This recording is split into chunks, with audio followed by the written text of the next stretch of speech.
Hello guys, this is moderator Kersteen. I'm inviting you to join the LCIF Association. When you become a member, you can get discounts. Or if you want to wish to become a certified coach, and those with businesses can become a partner merchant, you can find the link below in this video. Hello guys! Ipapakita ko sa inyo ngayon kung paano gumawa ng cauliflower rice. So, need lang ng kutsilyo at saka yung pang-grate natin.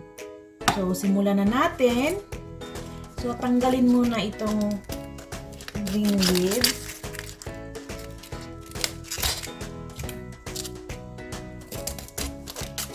Tinimbang ko pala itong cauliflower ko.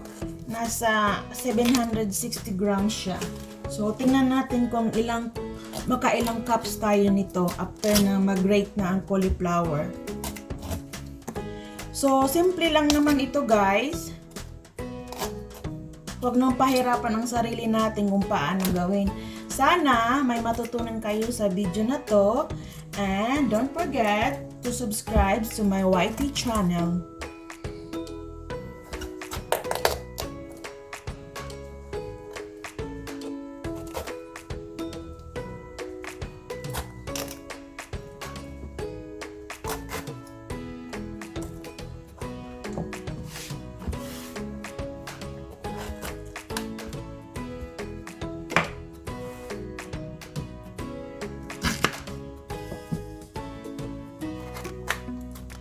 Tatanggalin lang natin siya dyan. Pagkatapos, i-grate na natin.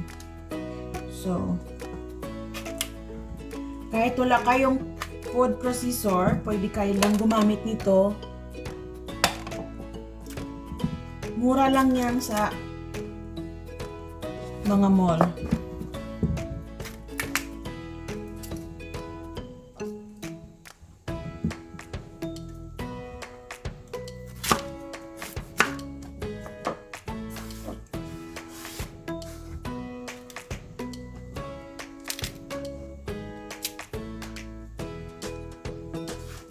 So, ito na. Natanggal na natin yung green leaves niya.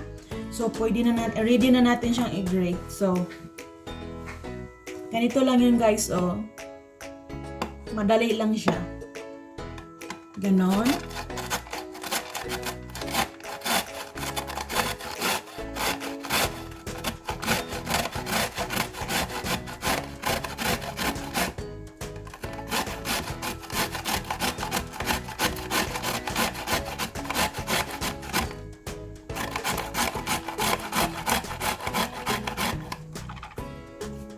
Tingnan natin. Ganito lang guys. Madali lang, di ba?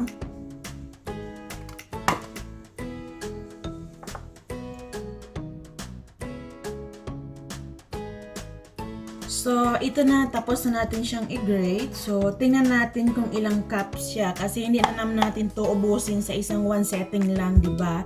So, we'll see. So, 1 cup. Tapos, mag-ready kayo ng plastic bag para ilagay nyo sa freezer.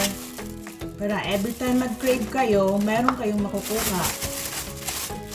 So, 1 cup.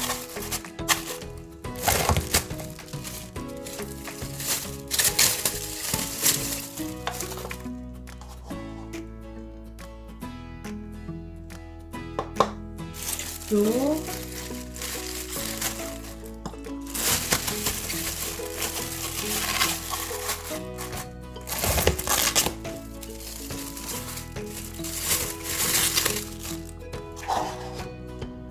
So, number 3 na.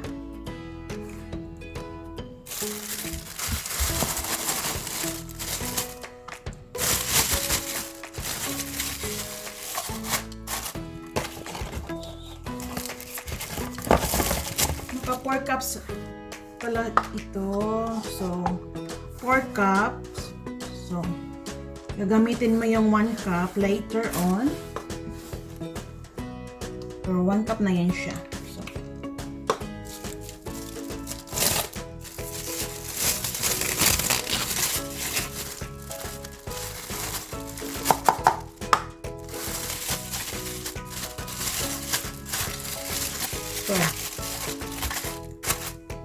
nakaapat tayo.